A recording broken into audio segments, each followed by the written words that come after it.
Well, today, this has been, it's been a journey in the making. I'm so excited about today because I finally get this lovely, amazing woman to talk to share with you. So, welcome to Collitalks, Transformative Conversations. Like I say, I'm joined by a woman whose journey is a literal reverse engineering of the soul. Dr. Mayer, and I'm not sure of the pronunciation, but I hope I get it. Chahal, is that correct? Yes. Yes. Okay. Chahal, I'm used Okay. to it now. Okay. All right. Okay. Who was a psychiatric resident, a trained navigator of the Western medical mechanism. But when her own lineage erupted with a family story, including schizophrenia and a tragedy that reached India's Supreme Court, she realized that the medicine she was practicing was only a sticker on a structural fracture. She walked away from the system to create what she calls unlicensed medicine. She is a teacher, an author, and a master of the invisible fields of family constellations and shadow work. Mayor, we have a beautiful frequency match between our worlds. So I heartwarmingly welcome you to this sanctuary. Thank you so much. Thank you. Thank you so much for Yeah. having me. I'm really looking forward to connecting. Oh, absolutely. My privilege and honor. And I'm very humbled and, like I say, just thrilled to have you with us today. I was going to ask you, because you were inside this fortress of the Western Mm-hmm. psychiatry, what was the exact moment? Because we all have exact moments, right? So for you, what was that exact moment, the somatic snap, if you, just snap, where you realized that pills and clinical protocols were fundamentally unable to touch the ghosts of the lineage? Well, I think on the provider side, there it wasn't a single event Okay, because when you have spent almost more than a decade committing to a profession right? and putting in so much hard work, giving so many exams, it's very difficult to base your choice or decision just on one single event. Right. uh there were multiple events over, I think, a span of 6, 8, 9 months, where I Mhm. started realizing that this was not the idea that I had in mind when I wanted to like become a doctor. Okay. And for me personally, when you say that what was like personal moment, I think I've had mental health struggles myself with like, depression and anxiety. Mhm. But I think we still live in a world, or at least culturally in brown culture, you know, using the card of this is affecting my mental health is not a strong reason Mm. to leave Right. something. So Mhm. I really did brave it through a decade, even after having those challenges. When it started affecting my body, Mhm. which was about the June of 2024, when it started affecting my body, that's when it was a really really hard no for me. And it got to a point where I couldn't like physically stand up and go to work because I was throwing up so much. And Oh my like goodness. later on endoscopy, like I had like a gastric ulcer pre-stage. Okay. And yeah, I think that was a really strong, hard boundary for me. And even with, with those symptoms, I tried to do my best and go for 2 more weeks until till the point that like I was like, I just can't do this anymore. It's affecting my body, and nothing in the world is worth your physical health, because Right. at the end of the day, this physical vessel is which is going to get you through this incarnation. Mhm. Yep. And secondly, I just thought, I at that time I was 29. I was like, today it's like a gastric pre-ulcer stage. To 10 years later from now, it's going to be cancer. Right. So no thank you. So I think that was really the final hard Mhm. boundary. Yeah. Whoa. Wow. And really, it's just like you're so tuned into your body, and so many people aren't, right? And so that could have just kept going. And I'm so grateful that you are so tuned in because my goodness, you wouldn't be here probably today, right? And Mm-hmm. that connection, right? So, you know, in reading your profile and going through what you've gone through, your history involves an ancestral tragedy, that Mm-hmm. reached the highest court in India. My God, in my work, I call this systemic debt. So how Yep. did yeah, so how did that specific, public shock in your lineage manifest in your own body? Like you say, it became this ulcer that you know, you knew if it kept going, it would lead to something probably very tragic, right? I think as far as the ulcer is concerned, if, for those of us who are spiritual, the gastric location kind of correlates with where your solar plexus chakra is, which is, Yes. your sense of like identity, personal purpose, your confidence, authority. So Mhm. for me, I think that part was very personal, that I was Mhm. out of integrity and alignment with my own Mm. life's purpose and work. And that's why the ulcer part Right. was, I think that was very, very me cross Mm. sectionally.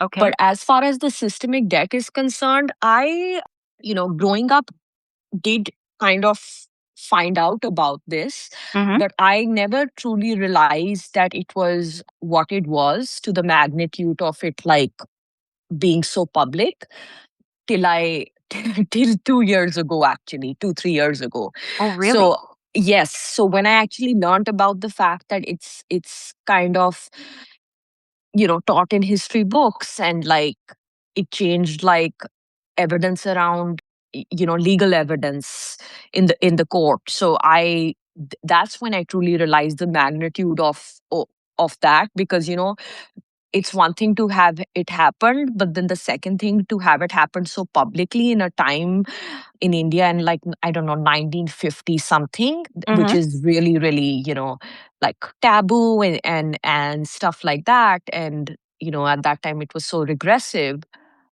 It was definitely a really big shock, and I think all I kept thinking was from the epigenetic way of it. Mhm. Uh, I think the more soul level way, what you said is systemic debt is the correct word, but Mhm. when I see it from the scientific lens, it's like the epigenetic, and I'm like, oh my god, like those genes are still present in me somehow, Right. because they got passed down to my grandmother, then to my mom, and to Mhm. me. So I I just knew that so much of what's gone wrong in the feminine lineage Right. has been because of a result of that, and an imbalance of that as a result of that tragedy. And yeah. Wow.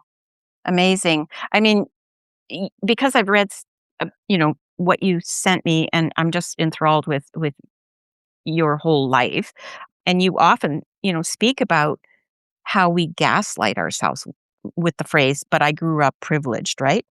And so I was wondering, why is privilege often the most effective gray grind shield that prevents people from looking at their own life, their own marrow, this whole thing around privilege? It's so interesting, because this is one of the questions that I'm commonly asked. Mm, And I find it interesting that other people resonate with this, which mhm, I feel a sense of common shared humanity, and mhm. a sense of like people relating to it, that I'm really glad that more people related to the part of the privilege part, and how it acts as a way of self dep mechanism of being like, you grew up a certain way, so Mm. what are you complaining about your Yeah. privilege, so you don't have trauma. So I think it is a very common thing. I think that's something that I also personally still struggle with in some realms, and y- I have to kind of validate my own experience and reality, and develop that kind of self compassion. Mhm. So, yeah, I think, when there are certain parameters which society says that you've met, whether those are like monetarily or having a roof over your head or like, food on the table and just like other things which are supposed to make you feel good on paper. Yeah. But then you've also had really, sad stuff. Right. Or challenging stuff happen to you. There's kind of this expectation society wise, which I feel like we have internalized personally, that I don't get to be ungrateful or to validate what I've gone through because I have XYZ. So I Right. do think I do think that it delays healing. I do think it invalidates healing. I do think that it keeps us in this denial mechanism, which is not helpful, and it's not a result. And and I think it keeps us like comparing ourselves in this trauma Olympics, Mm. of like my trauma is more Yeah. significant than yours, Yeah. but I have more than XYZ, so then I don't get to be upset, you know Exactly. Right. and I think people forget that you may have a rags to riches story, or you may, because I think when you people love a rags to riches story. When you don't have anything and you don't come from money, and then suddenly, like you get a lot of wealth and stuff like that. I think what I want to also share with people is that, once you get money or you become privileged or you reach a certain stage in life, guess what? You still have the same range of human emotions. It's not Exactly. that you become bulletproof to like grief and sadness and depression. Like, your parameters of emotional experience doesn't change you Perfect. know I love it. so I'm not saying that the lack thereof of a certain security doesn't cause fear and anxiety, Right.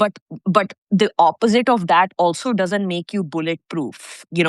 So I think this was a personal challenge and struggle for me, Mhm. and I'm just glad that like it's resonated with other people, the Mhm. part of like, you're privileged so you don't get to be upset. Right.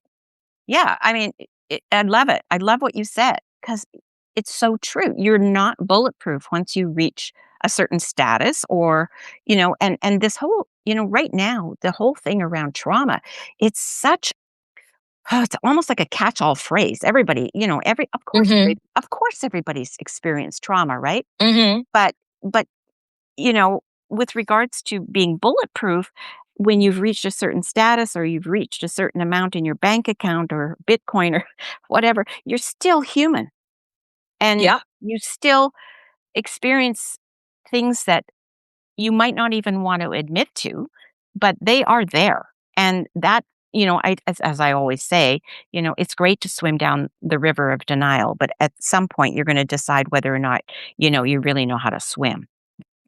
So, you or are you gonna drown, right? It's just yeah, like I say, the whole thing around privilege, I mean, even, various quote unquote organized religions, it's, "Oh, you should be blessed because you have food, shelter, and clothing," Yep. or, this, and that, right? But, walk a mile in my shoes, Yeah, and it's you know? not like, that we are sadomasochists. No, no, no. That you wake up every day and it's like, oh my god, let me look for things to be ungrateful about, and like, Right. like Yeah. I just can't wait to like complain about my life or like how much it sucks, and like Yeah, nobody in there like. I'm talking about general, normal, common sense. Like, nobody chooses and wakes up and is like, "Let me be ungrateful." In fact, exactly. I think we try so much harder, Right. to outrun trauma. Yeah. So yeah, and I get the collective narrative Mhm. around people, especially in today's time and with what is happening. I do see that people in positions of power and privilege have misused that, and those have been not so great examples for people to look up to. So I understand when there is this common narrative around, people with power, money, privilege do bad things in the world. Right. But a lot of people with power, privilege, and money actually do a lot of good in the world as Oh, well. So, you can't be hating just because Just because. Yeah, just because, exactly. Because I know exactly a lot of people that do good, and they do good, right? They they do, and so to judge people and say just because, it's the I can't even remember that saying about wealth in terms of, it's hard to get into the kingdom if you are wealthy or whatever it is. I just go, "What? I'm sorry. These people, Mhm. the last thing they're thinking about is getting into a kingdom. They already live in one." You Mhm. know you know? But, I'm fascinated by how you have integrated psychological astrology with Mhm. constellations, right? I mean, for skeptics who Mhm. only believe like in mechanism, how does the sky, because I love astrology. So how does the sky serve as a blueprint for the systemic clinch, if you could say that? I would say that it's a systemic clinch that we carry in ourselves. Like how does that sky serve that? Like I think I'm fascinated. I'm not an astrologer, but I'm fascinated by it. For starters, I would say I completely understand skeptics around astrology. Mhm. I truly do, because if 3 years ago I would also consider myself a skeptic, especially having spent so much time in, learning science, logic, strengthening my left brain, X equals to YZ. If you can't reproduce it, it doesn't exist. Mm, So I myself was also a skeptic, so I totally understand other skeptics, if I may start with that. okay. Secondly, I think I started delving into astrology, and I kind of became from from a beginner to like really good at it, like a professional level, very quickly, Okay. as a gift. Mhm. And yeah, the more that I kept delving into it, the more it keeps blowing my mind about the Mhm. accuracy and how real it is, and how much of it is like in your chart. Just when I think that astrology can't impress me anymore, or we've like covered all bases, and like it's, this is it, like I'm not fascinated by it anymore, because I know like this is this thing, there will be something which I learn, or a new fact, or something will happen which will even make it more precise, and I will just be in awestruck about, like, oh my god, like Mhm. how is this so damn accurate. So so I think, uh, I'd like to add that as far as a blueprint is concerned, so when we are born, Right? we, with our birth time, place, year, stuff like that, there is a specific celestial alignment of planets going on, Okay. you know, where the planets were, where Saturn was, where Mars was, what was your like sign on the rising. So, these are mathematical things. Right. Astrology is one of the oldest science. And that can, more than it being deterministic Mhm. or just fated, I feel like I am kind of a, whereas fate and free will come in, I'm kind of an intermediary. That way I feel like both exist. Although when as I do keep getting older, I do think that fate is like so much of life is fated. Mhm. But I would like to believe that you have conscious free will. So, the celestial alignment which is present at your birth, it kind of tells you the blueprint of what energies you are predisposed to, Okay. Okay. I love and it. Yep. what are your strengths, or your, I would say, challenges in your chart, which are the energies which are present. And like knowledge is power, period, like in everything. And I think just understanding that can serve as a way of understanding things better. And then there are so many like different techniques in astrology and branches of astrology, and really like getting down to what do you want to know, and how do you want to like apply this. Mhm. So yeah. Mhm. I love it. I do. Like I say, I'm enthralled with it because, uh, and like there's little glimpses of it when I get more involved in it through, however, because I have a girlfriend that is an astrologer, and every once in a while, I just remember her doing my natal chart and this chart and that chart, and I go, "You just can't make this stuff up." I know. You know? I You know. just can't. Like, I just go, "This is me," and how did you know that, right? But it's right there, and so I think it's fascinating. I really do, and I think, a lot of I don't know if it still is, but I think a lot of religion is against it because it does give people insights to who they really are. Mhm. That's my Yes. take. I don't know. Yes. I could be Yes. wrong, but, Yes. I think the Um, yeah. I yeah, I think there's a kind of narrative around the fact that, like fortune telling is bad, Mhm. and, you're trying to somehow like play with fate, Mhm. Mhm. and try to control the outcome. So I think there is a general that kind of like narrative around it, and I think the collective outlook and opinion on astrology switches every Mhm. century or every few centuries, from it being like pro, like Mhm. people being pro it, to people being anti it, because when it started in the kind of Mesopotamian area, or that was kind of the most traditional ancient astrology, Mhm. at that time, kings and queens and they were kind of known to use these as omens, right? And every king had kind of an astrologer to tell them, like, deciding on like things like war and other events which are likely to occur.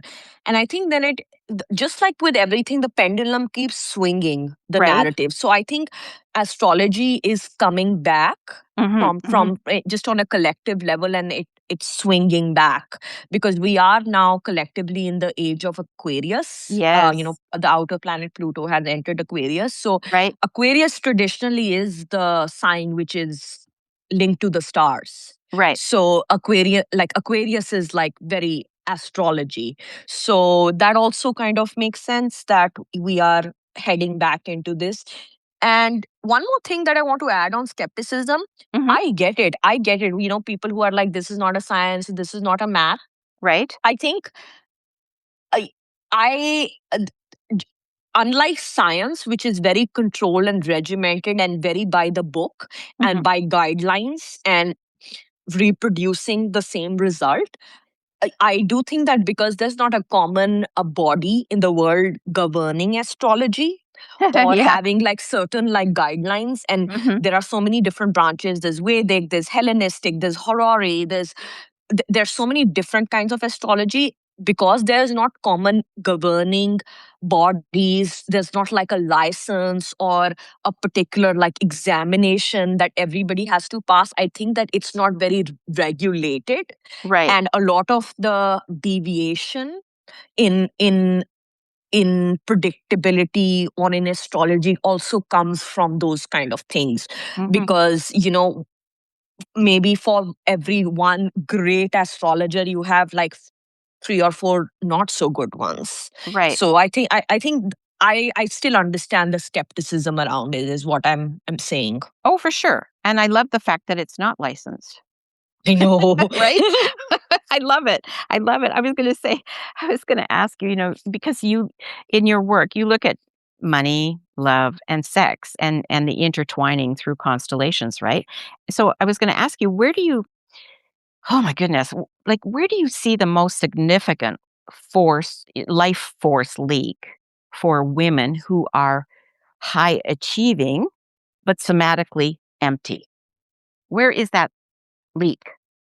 I think I'm going to answer this in layers. I think Sure. collectively it leaks because we are living in a patriarchal society. I Yeah, don't still. think that women are meant to function in 9 to 5, because from an evolutionary standpoint, if you see in humanity, women didn't even start working 100 years ago, Right. right? So our bodies have not been able to keep up with this. Men, on the other hand, have steady testosterone peak levels every day, whereas we have, a follicular phase, a luteal phase. Our hormones fluctuate. So Mhm. we are not living in accordance with our cycle. First of all, I think that is just a common reason for burnout, or Right. an easier burnout, because our we are living in out of alignment with our hormones and our body, and Absolutely. the job structure is not designed that way. Secondly, I think I have discussed this so many times with my mentor, and I find it really interesting. I think men and masculine energy still loves a challenge, because and men do well under pressure, because it's like, when you conquer something or there's a bit of stress and you go out there in the world and you conquest, or you make money, you can still a man can still withstand that and get a sense of like dopamine or a good feeling, because even if he doesn't 100% love his job, the fact that he gets to provide for the family or other things, those serve as driving factors. Right. So I think when it comes to women, we have different driving factors and motivations for working. Women do, at least in my mind, like women do better when they are kind of attuned to their like life purpose, their creativity, their passion, or what they are drawn to, because it's very difficult for a woman to wake up every day and go and do a job which she doesn't believe in, or the Mhm. heart and the soul is not there, Mm. just for the sake of like kind of a dopamine hit. So I do think that women really put their heart, and that part is really important for them. So there's a difference in like kind of energy Mhm. and what drives you to work between men and women. And thirdly, I think it's about how, coming on a more familial and a constellation level and a genetic level, I Mhm. would say it's about your own inherited family patterns around love and money and work, what you've Right. seen, what high achievers, obviously, that there's some amount of working really hard or being really perfect or getting straight A students was how you got like approval and validation or an applause from family. So then that's what you keep doing. And that's kind of the driving force, and not so much the attunement or the connection with the work itself.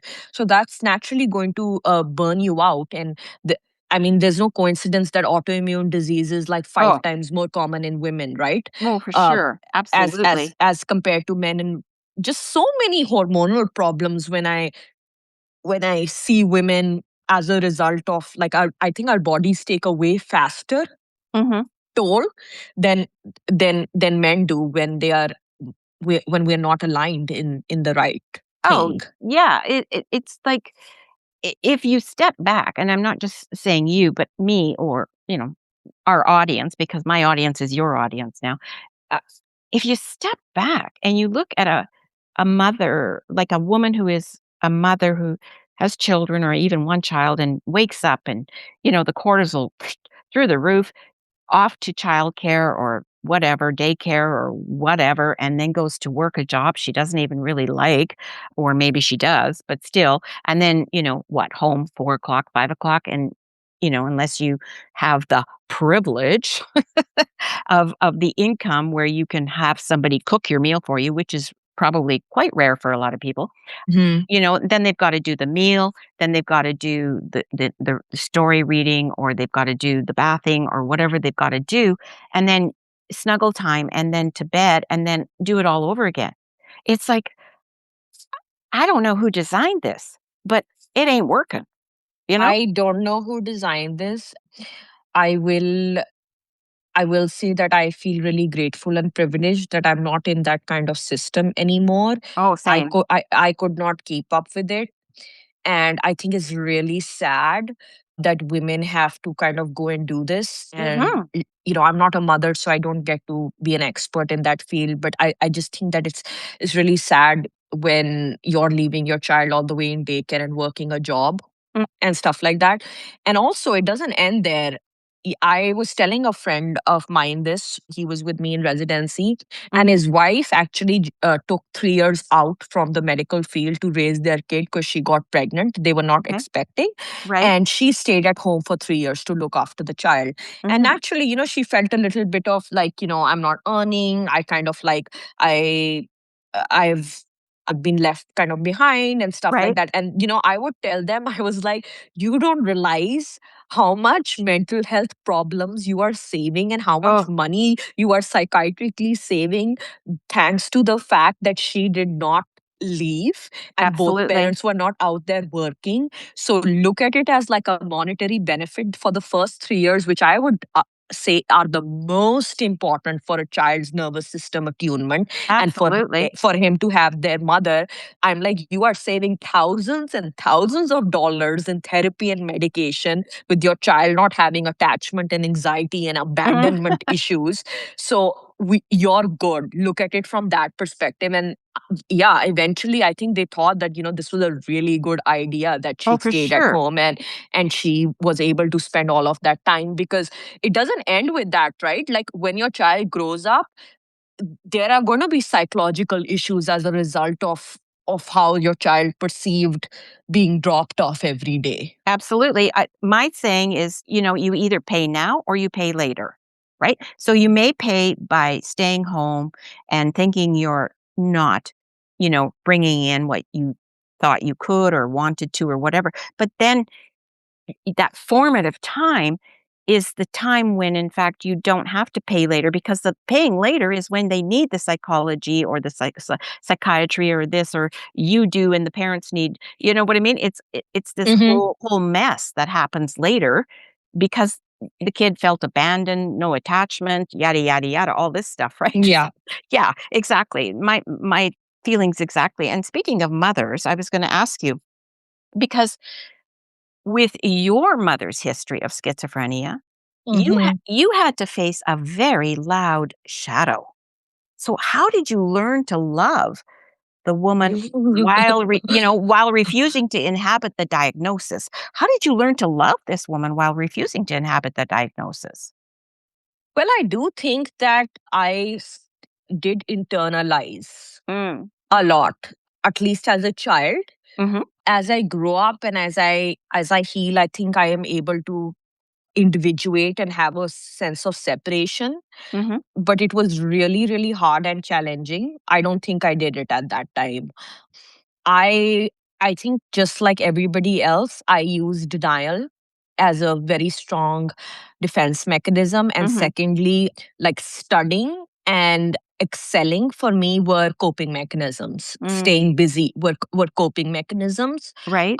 Sometimes I think that my entire medical career was like a trauma response of, being that caregiver. Like how classic, like mom has like schizoaffective disorder and then daughter goes on to like become a psychiatrist. Like it doesn't get more It more doesn't. literal than that. No, you So can't make it up. so I think that was kind of like a trauma response. But I think growing up it was very, very hard because there was a complete lack of attunement, and you know the schizo part of it, there's like apathy, there is, the emotional affect is just not there. I'm grateful that I had the love of my grandmother and an aunt and stuff like that. But yeah, I don't think that anybody can really step in the shoes of your mother, even No. though they can try really hard. Right. So it, it really challenging. Oh, for sure. I get it. I totally get it. Yeah. 1,000,000,000%, because my mom passed away when I was 14, and I was given up at birth and then reignited with her when I was 6. So I Oh totally wow. I totally get, nobody can replace mom.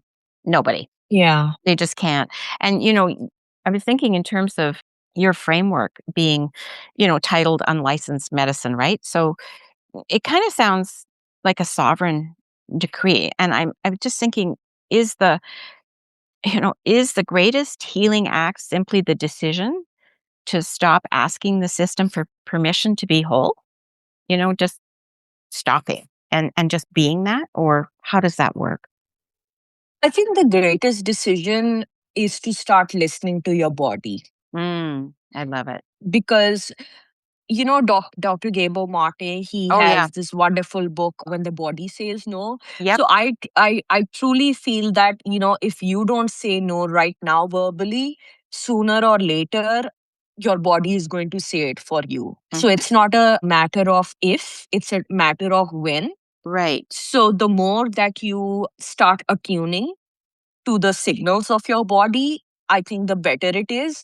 Hmm. And I think my childhood and kind of learning how to be independent from a really young age served as Right. a factor for me to rely on myself and take like a more sovereign decision, because I also realized that, oh my god, like, 10 years later, if I get sick or I got cancer or something, I don't have the privilege or luxury of like essentially calling my mom and being like, can you take care of me? You know what I mean? Mhm. Like, Mhm.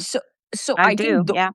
so having that was like a blessing in disguise also, to be like, okay, I'm really on my own in this. Mhm. Of course, like, I can get family support in terms of other ways and like monetarily or things like that, but I couldn't fully depend.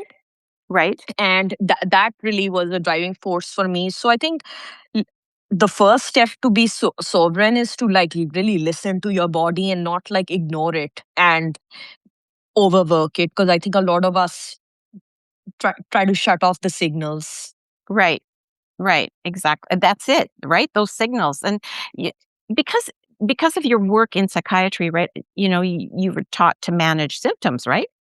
And in alchemy, it's different because you use the symptom as the map to Mhm. the treasure. So how can a listener that, listening today, how can a listener today reframe their deepest anxiety or physical pain as kind of like a blueprint for their greatest power? Yeah. Well, I wish it was as easy Simple? as it sounds, but the quote by Rumi comes to my mind, where he says that the wound is where the light enters. Right, right, So I think when you are going past life, if right, some organ or some body part or some part has been bitten, or a wound which keeps showing up again and again, you keep ignoring it, that wound is trying to get your attention, right. essentially. Okay. You know, and if it wasn't hurting or paining, you probably wouldn't look in that direction. Um, Right. so, I think just having the courage to, I think it's a courageous act to look at the venom which is kind of poisoning you still and affecting your life still. I just think that it's a great act of courage that Mm. you owe yourself. Mhm, It's a mhm. radical act of self love to really see what is really hurting. And I don't think the quest to neutralizing that ever truly finishes.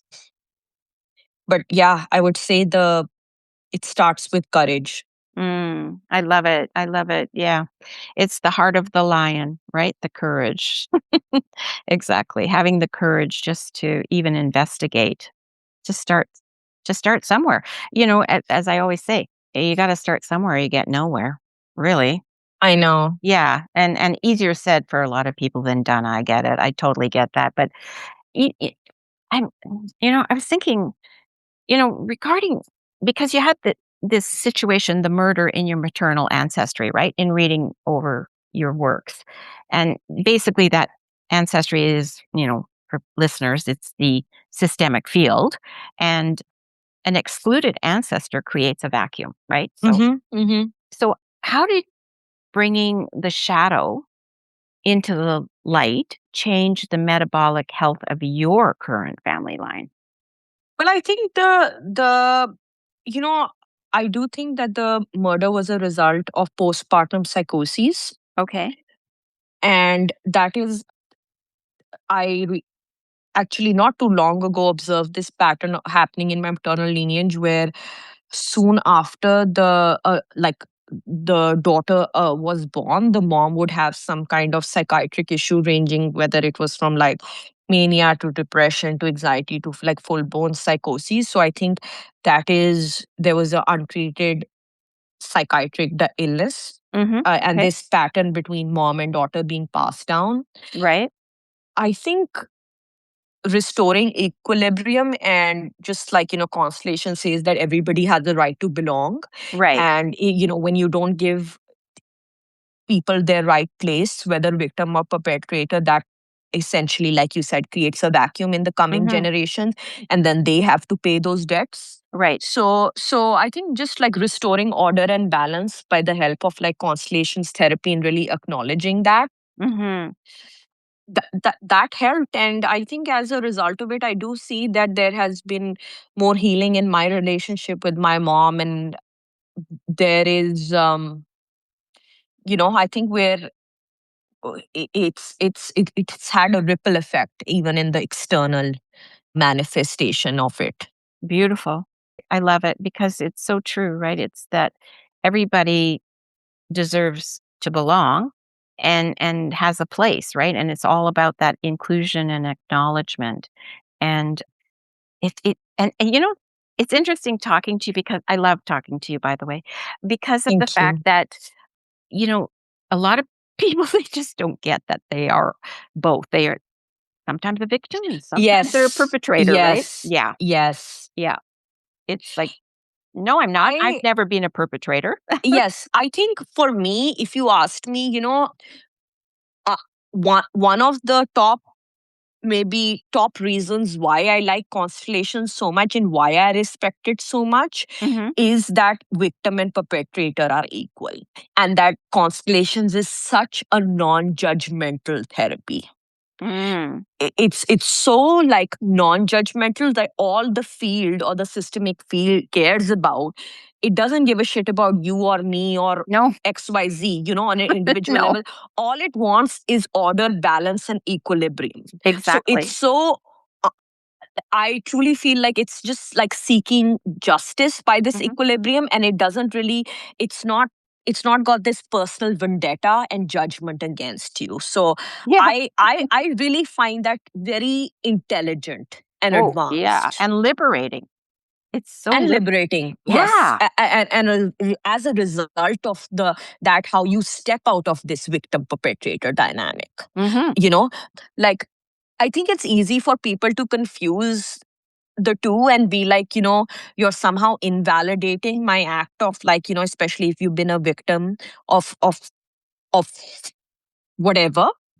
And I'm not saying that it doesn't matter or people should be held accountable. In fact, like, as you know, that a part of the healing is returning back the guilt and the shame to the perpetrator, which Right. the victim has been holding on to, and that has been binding both of them.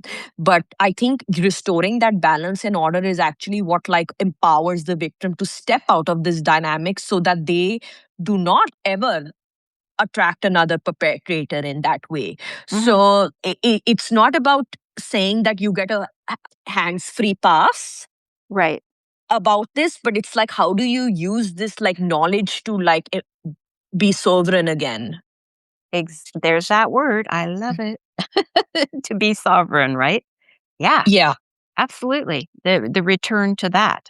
That's all to me that matters is my sovereignty. Absolutely. For me personally. I can't say yeah. for anyone else, right? Yeah, no, no, for me as well. And Yeah. I think, yes, I will say that it's so much easier for us, especially as trauma survivors, to look at us as like victims Mhm. and to have the self sympathy part Mhm. of it. Mhm. Mhm. And then, as I did constellations and like regularly for almost a year, towards the end of it, the field started showing me incidences where I was also perpetrator, Yeah. or I had to take back guilt. And that Uh-huh. was obviously not flattering, you know. No. And it's like, it's all good to like be returning guilt and shame and like passing that back on, but you also have to take it back in things that you didn't even, and it can be innocent. You didn't realize that I know, this would right? end up being like a perpetrator thing. So, like, yeah, I would say just be open. Mhm. I You love know, it. like there is, I think victims can sometimes hold on to this morality badge. Oh, yeah, and wear it very loud. Yes, Yeah, yes. So exactly. Oh my the field goodness. humbles you. Oh, yeah. And just when you think you've got it all together, right? Yep. Yeah, exactly. I was gonna say the 90% rule here. You mentioned that over 90% of our trauma isn't even ours, and if we're hauling water for our ancestors, we've never even met. How do we physically hand those buckets back without losing our sense of belonging to the family? I think this is where a constellations facilitator therapist assists you, helps you Mhm. during a session. I I I don't think you can do this on your own, or you should Mm. like essentially try it. Mhm. I know that there are kind of rituals and all that out there, which is fine. You can honor your ancestors, buy them flowers, plant a tree in their memory, write them a letter. I think those are like sweet acts of service and honor and respect. But I don't think that it's like a professional intervention. Mhm. And so that's that. And I think what the facilitator essentially does is it allow he or she is allowing you to return the kind of the karmic debt or the burden or the entanglement part of it. Mhm. And as a result of that, love flows freely, Right. because when the knot is not there, the thread becomes straight again. Right. So you're not cutting off the this thing. In fact, Constellation is against cord cutting in all of this, Yeah. because you don't want to cord cut with your ancestors, because they are connected to source energy and life force energy. So you do need your ancestors energy to Absolutely. to be pro life and evolution, and to do whatever you want to do and accomplish on the planet. So you handle it's done very carefully and meticulously, where you hand back shame, guilt, or the other kind of like Mhm. debt or entanglement which is there, and you take the good parts of it. Like, e- for example, you know there was a musician singer, and she was holding on to grief of her mother who had Mm. passed away, and that grief belonged to her mom. Okay. And but she kept the grief in her chest as a way of belonging, right? Because Okay. if I carry this grief for you on the child level, then at least I belong to you. Mhm. And it Mhm. was very difficult for her to return that back to her mother in the field by the representative.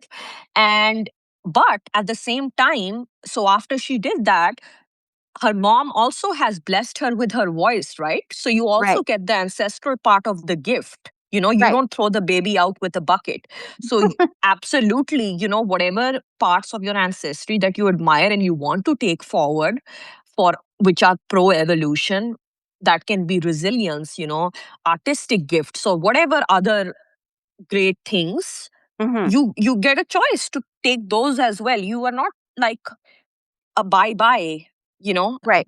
we have nothing to do with each other anymore. So it's about like really restoring equilibrium in a gentle way.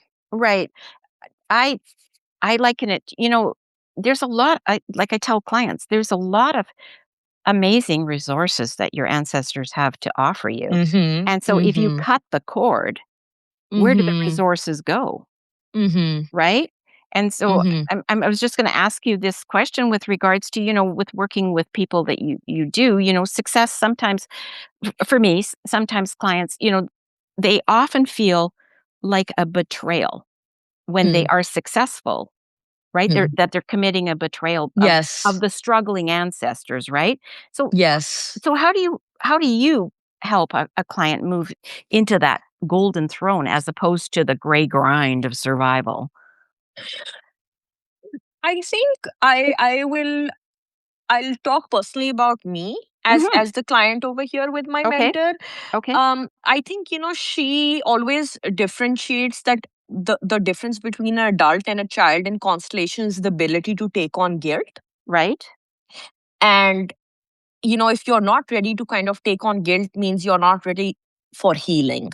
Right. You Okay. want to stay a child and be belong and innocent, and you know still sabotage in ways, because who am I to be successful when you couldn't? Oh, That's where the right. guilt and the betrayal part comes in. Mhm. So I think over here you have a very sovereign and independent choice, and again, it's not judgmental, because the child act of love is considered to be the highest act of love. Actually, it's very selfless and innocent Right. to betray your own success to belong to your family system or religion. So you can't say as a facilitator that one is right and the other is wrong. It's about personal choice. Right. But the way to like evolution and becoming an adult in terms of Constellation is having the ability to tolerate the guilt, Right.